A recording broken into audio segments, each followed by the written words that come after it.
I'm Jen Taylor Skinner, and this is the Electorette. On this episode, I have a conversation with Glynda Carr, the president and CEO of Higher Heights for America, a national organization building the collective political power and leadership of Black women. The last time I spoke with Glynda Carr was on election night, during my live coverage of the election results. In today's conversation, which was recorded a few days following the election, we talk about the historic nature of this election, including what it means to have Vice President-elect Kamala Harris on the ticket. Higher Heights was actually an early endorser of Kamala Harris's campaign for president, and later they supported her to be chosen as Joe Biden's VP pick. We talk about how they made that decision, as well as some of the other women they considered endorsing. Glynda and I also talk about what we need to do to continue to build on the political power of women of color, and particularly Black women, and how we need to start by having some really tough and uncomfortable conversations about how best to support one another. So without further ado, here is my conversation with Glynda Carr. Well, Glynda Carr, welcome. Thanks for having me. So the last time we talked, it was election night, but it feels like it was like 10 years ago, right? And we didn't have a decision. That was a really, really long night. But now we have President-elect Joe Biden and Vice President-elect Kamala Harris. How do you feel about that? How do you feel about this historic moment? I mean, it's obviously we've been working towards what does 2020 look like for Black women's political leadership from the voting booth to elected office. And so we found ourselves in, excited about a Kamala Harris presidential run in the Democratic primary. Then South Carolina happens and, our most diverse Democratic stage was down to two. Fits the historic mold, right? White, male, and older. And so we continue to, dig in that there was a record number of women running for office and a record number of Black women running for office, particularly for the United House of Representatives. And then the summer comes and Joe Biden, with a lot of work and advocacy around the need of seeing a diverse ticket, that you had multiple Black women who were being considered vice president, that, we were all excited when Vice President Biden announced Kamala Harris. And so let me tell you what ends up happening. There's all this road to 2020 election day and then road to 2020 election result. I'm at the grocery store getting eggs when they announced that they had called the race, called the election.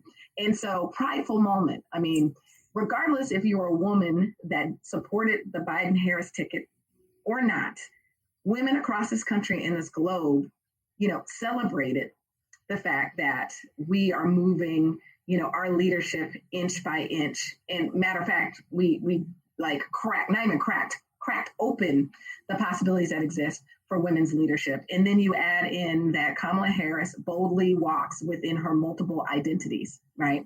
And those multiple identities is a woman of color, a daughter of immigrants, a Black woman who literally, when you open up the book on political leadership, is a pipeline, ran for local office, statewide executive office, federal office, and is literally stepping in to her next phase into the Oval Office as a governing mate for the highest office. She also then brings her cultural identities, right? Here's a woman who is a member of a historically Black Greek letter organization, Alpha Kappa Alpha Sorority Incorporated, and attended a historically Black college. And so all of those identities, I believe the enthusiasm that we saw in this general election was that people could see themselves in her, right? I am a daughter of Jamaican immigrant. So that excites me. I am a, proud member of the same sorority. Didn't go to a historically Black college, but knowing the importance of those institutions. And then you bring all of her qualifications as an elected leader, that she is literally, her leadership was built for this moment. And so we celebrate. So one of the things that I wanted to mention, because you mentioned the summer, right? I remember over the summer and the spring before he'd chosen Kamala Harris, right? And that was a really fraught time for me because she ended her campaign and I really wanted her to get the nomination. So I was supportive. And I know that Higher Heights, endorsed her really early on. But, so we had a moment of, being a bit down when she ended her campaign. But then there was this moment, this period, this window where he hadn't chosen his VP and he said he was going to choose a woman. And then there was this push to select, a Black woman. And, I just remember that, even when she was during the primary, when she was running for president, she had a very short period where she wasn't being criticized, right? And I think that happens for any Black woman that seeks a higher leadership position, but it just came on so quickly for her, right? And I remember, and I want to bring this comparison up for a very specific reason. She was criticized for being, ambitious. People criticized, her for her laugh. But one thing in particular that really caught my attention was the criticism around her career and her time as a prosecutor, right? And that's really important because she was not the only prosecutor on that stage. You know what I mean, right? Amy Klobuchar. And this isn't a comparison of their records as prosecutors. This is talking about how the media and how constituents and how we as a culture, have these two separate vetting processes, because we only started talking about Amy Klobuchar's, time as a prosecutor once Kamala Harris was out of the race. So what are your thoughts on that? How do we prepare Black women in leadership roles to deal with this kind of unequal vetting? Yeah, I mean, at the end of the day, Black women have all these institutional barriers, man-made obstacles, and then you add in unconscious or conscious, I usually put them both in, unconscious, conscious biases about our leadership, that what has been perceived as a strength for a white man or one of our counterpart is actually a negative for us. So from ambition, at the end of the day, as voters, we should be questioning our elected leaders vying for our votes on our records. But there was definitely a very strong framing around her, around being a top cop. And what does that mean? And we have to be careful on that, right? Like I said, I have no problem in having a conversation about her record, right? And we can agree or disagree. But if you push most people to say, well, what do you mean that she's a top cop? She put people in jail, right? People couldn't get past that soundbite.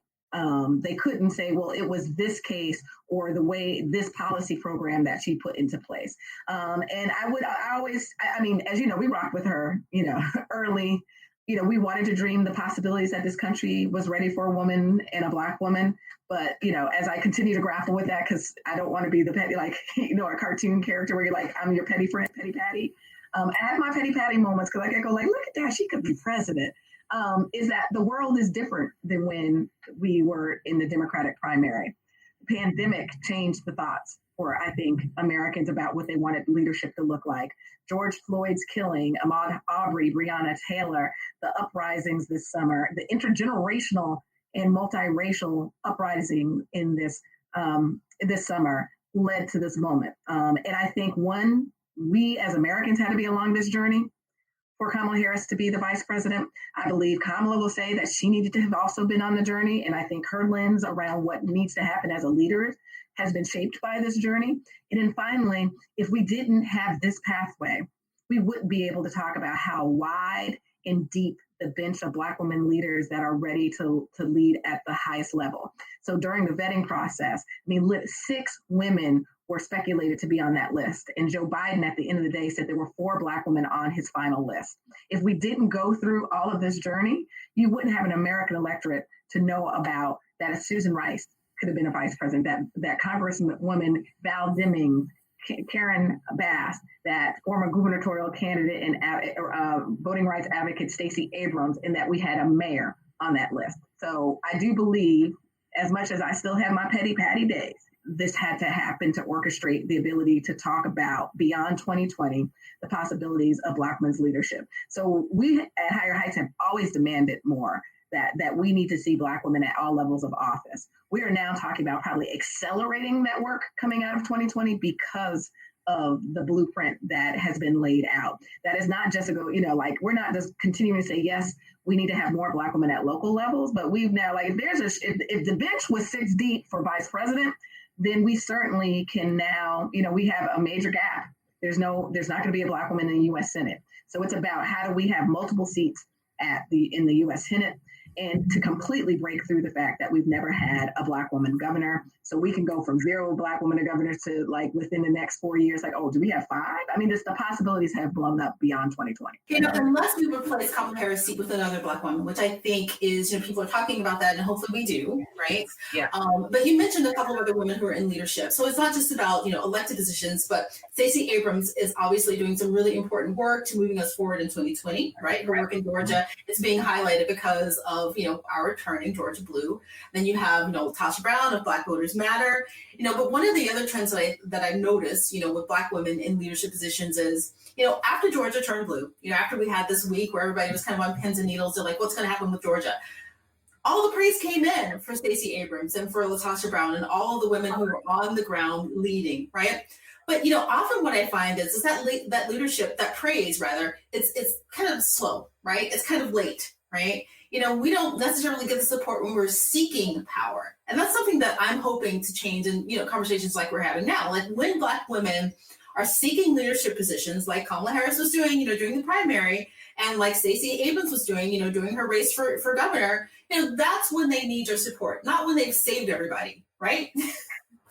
Absolutely. I'm in the process of writing something about that as well. Like, again, the political possibilities that exist. Stacey Abrams, and I call it the revisionist history. So Stacey Abrams literally has been, and this has not been overnight, this moment was orchestrated by Black women in a century in a making.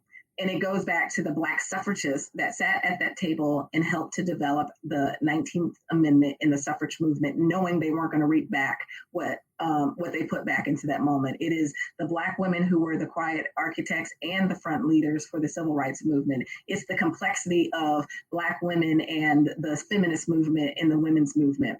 And at the end of the day, Stacey Abrams, when, Higher Heights stood with her day one when she announced her gubernatorial campaign, and it took a minute for her to build that big coalition, right? Mm-hmm. Similar to, again, it took like Kamala Harris last year, she announced in January 2019, the coalition that she started with on her journey, it looks different than what it is now. And so we need to invest in Black women's leadership. We've actually proven both as voters, as advocates, and as elected leaders that we're your best return on investment. And so you're certainly right. I don't, after the election where we're trying to figure out, we did our part. Like when I was doing press after election day, everyone's like, so what do you think? I was like, listen, Black women did exactly what we were saying we were going to do. We voted early and we organized our folk to the poll. We now need to have conversations with other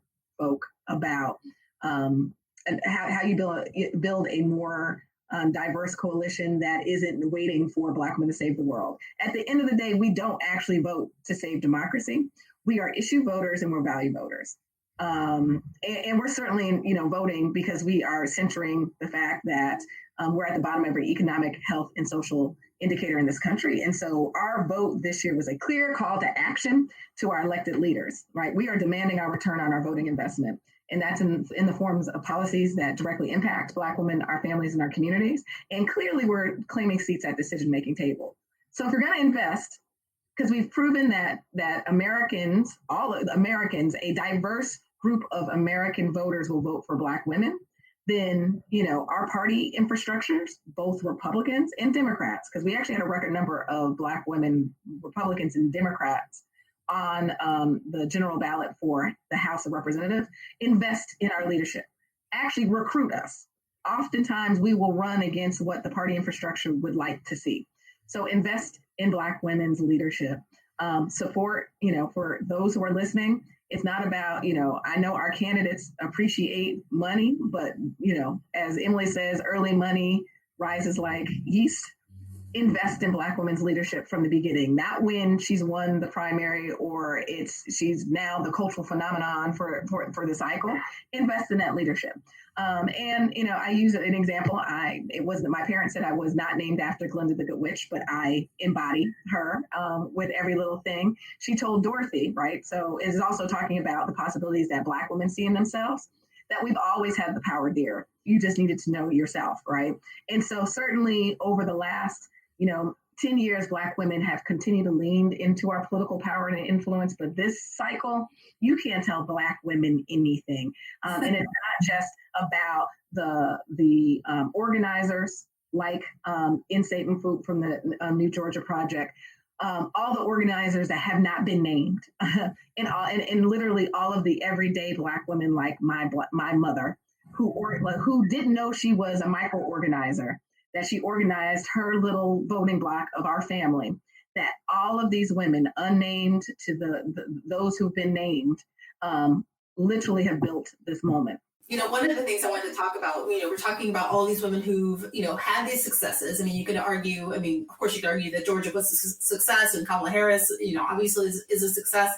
One of the things that there's a historic precedence for is when Black people move a few steps forward, there's always this backlash, right? There have been books written about this. You can see it during the civil rights movement. There's a white backlash, after that, as we got closer to the Civil Rights Act being passed, there was backlash against that, right? And you could argue that we're living that right now after Obama's presidency.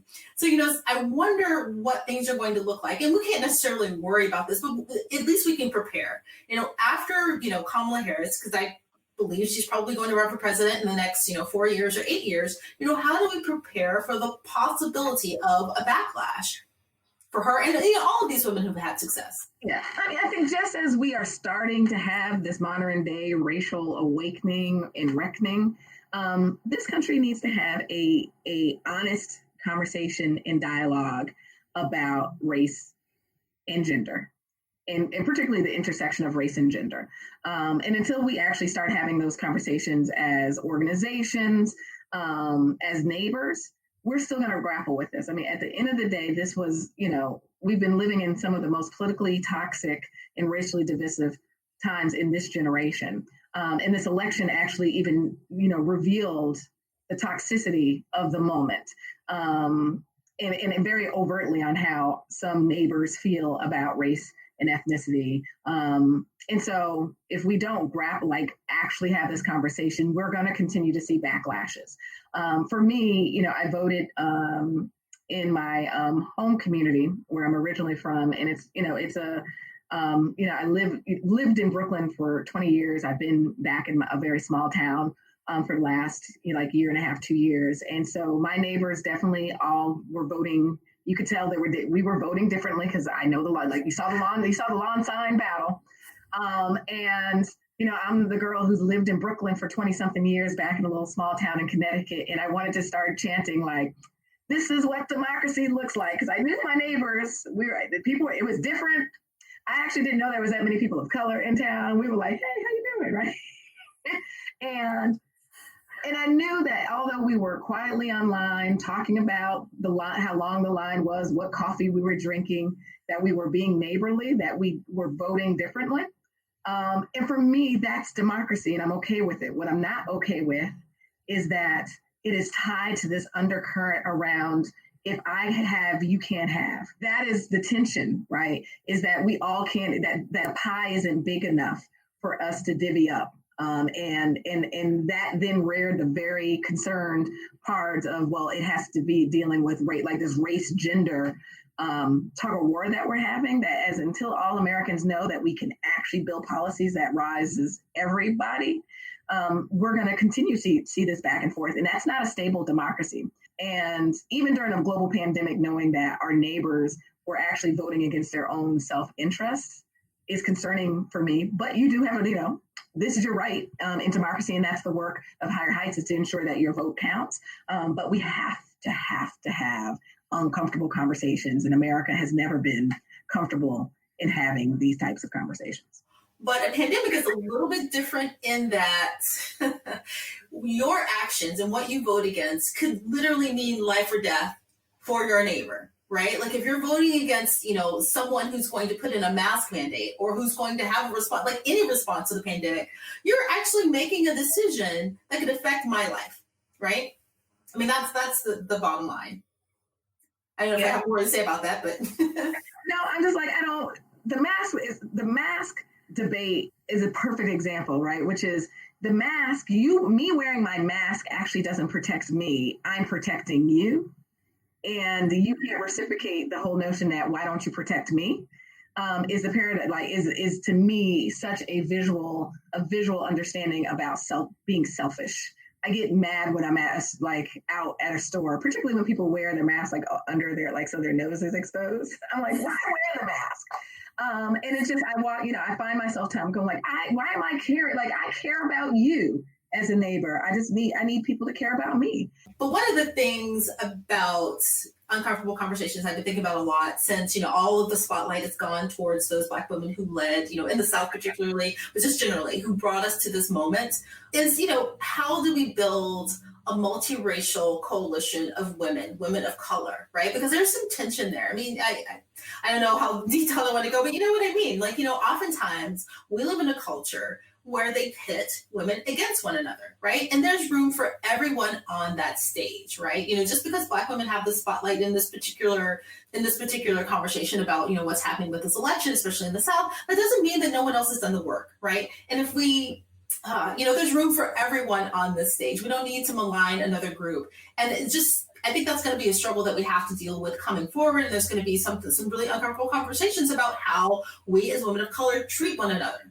Absolutely. Like you said, there is literally ample seats at the table. And I shouldn't say ample space, because Shirley Chisholm has a quote that says, if there's not a seat at the table, bring your folding chair. And I think that is a great illustration that it wasn't that I need to bump you out of a chair, right? That, I'm bringing a chair because we can define how big the table is if we dream the possibilities that exist for women. But it is oftentimes this, it's either or versus the expansion thereof. And so there's another uncomfortable conversation to have. And it is very clear that just because I am identifying and I am excited about this moment for Black women doesn't mean I'm not excited about the collective, right? The women of color collective, that we can still wrap our own individual identities and still be part of the broader collective. And then also understanding the complexity of the women's space and being able to have, as very frank conversation with our allied women around, is in investing in Black women at the same time that our white counterparts ought to be investing in having hard conversations with white women. So post-election, there's a lot of conversations that need to happen, right, among constituencies, and then we need to convene the coalition, because at the end of the day, women did not win at the numbers that we thought they were going to win down ballot, right? And so we celebrate the top of the ticket at the unfortunate, expense of down ballot races. Now we celebrate the journey, because many of the Black women that we were supporting, or the Black women that were running for Congress, they were running in districts that would be expansion districts. They were running in rural areas across the country, like a Pat Timmons Goodson in North Carolina. They were running in districts that, as Democrats in Republican districts, and frankly, the Republican Black women that were running in districts that have been historically Democratic strongholds. And so that's incremental gains as it relates to where we can run for office. And so I look forward to the conversations that are going to be uncomfortable, but that need to be had. I want to talk about some of the races that stood out to me, and then you can mention some that stood out to you. But there was Nikema Williams, and I think she ran for John Lewis's seat, right? Mm-hmm. And that was one, and she won her race. And Lauren Underwood, who is ahead in her race. And then obviously there's Cori Bush. Cori Bush, made history. She's the first Black woman, the first nurse, to represent Missouri. So, what are some of the races that stood out to you that you're really excited about? Yeah, for the general ballot, there were 61 Black women on the general ballot. So that included the 24 Black women in the House of Representatives. They were up for re-election, and then the expansion. So 48 Democrats were on the general election ballot and 13 Republicans. And so that was actually an increase from the record number of 18. So in addition to Nikema Williams, which we are excited about, not only she's a friend, she's a member of my sorority, she also is an example of like an advocate running for office. So here's a woman that started her career as an activist, organizer, advocate, who ran for state legislature and is now, about to become, step into some major shoes. Because it's not like, it's just a district. It's John Lewis's district. Right. But I think she, her career suits that she's going to step into that role. And if you don't know Nikema Williams, you certainly will. Cori Bush, as you said, once again starts another conversation around Black women running against incumbents and winning. In the tradition of Ayanna Pressley, who did that in 2018.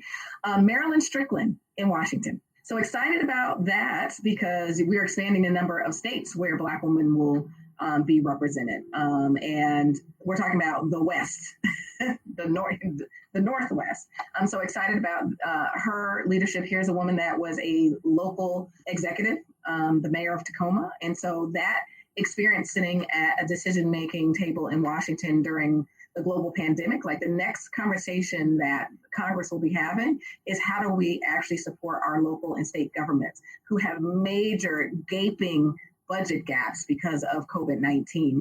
And so having a former executive of one of the major cities in Washington being able to talk about, well, what can the federal government do to help support these cities, I think is an important role. And we are sending back, it is confirmed we're sending 4 of the 5 freshman women back. Ayanna Presley, Lisa McBath, Johanna Hayes, and Ilhan Omar. And I am certain, that Lauren Underwood will be right there with them. There's a couple other races that haven't been called, but, at the end of the day, as it stands, we have sent a record number of Black women to Congress. I'm curious as to what I can do as a constituent, what we can all do in the meanwhile to set them up with a really nice platform so that not a platform as far as like a policy platform, but a good base to run in of support so that they make it. How can I help them succeed? And so there's a couple of things. If you see a Black woman in your network who is already elected but should be running for higher office, or if you see someone that, I never saw my best friend as the person that should run for office, and she was doing an event for Higher Heights. She's a stay-at-home mom who is like uber engaged in the local PTA, has, testified as a parent and a PTA representative at like the local school board. And we're at this brunch and like the whole brunch table was like, you should run for city and for school board. Like, you're the perfect school board member. I am certain that when you're virtually Zooming, talking to your friends, there's someone in your network that should be running for office, and we should be encouraging them, or you should be looking in the mirror at yourself. And so I certainly think there's not going to be, we're not going to see a lack of Black women raising their hands or stepping off the sidelines to run for office beyond 2020, because it's the role modeling effect. So Stacey Abrams' historic run was part of the creation of this record number of Black women running this cycle. And Kamala Harris will certainly see a direct impact in the number of Black women running beyond 2020. What we need to then do is to support them, and that is volunteering for them, financially supporting them. That is the work of ensuring that we are supporting Black women's political leadership in a way that prepares them to run for office. Well, Glynda Carr, thank you so much for joining me today. I really enjoyed talking to you. Thank you so much for taking the time, and thank you for all of the work that you've done on behalf of Black women, of women of color, and all of the good work that Higher Heights has done. Thank you so much. Well, I enjoyed spending time with you, and we look forward to continuing to build the democracy we can all believe in. There's a quote from Shirley Chisholm I'll leave y'all with. I'm getting ready to post it, which is, I did a Shirley Chisholm post every day since the election. This one, though, was, in America, that I have faith in. And I certainly believe that, we are working towards that.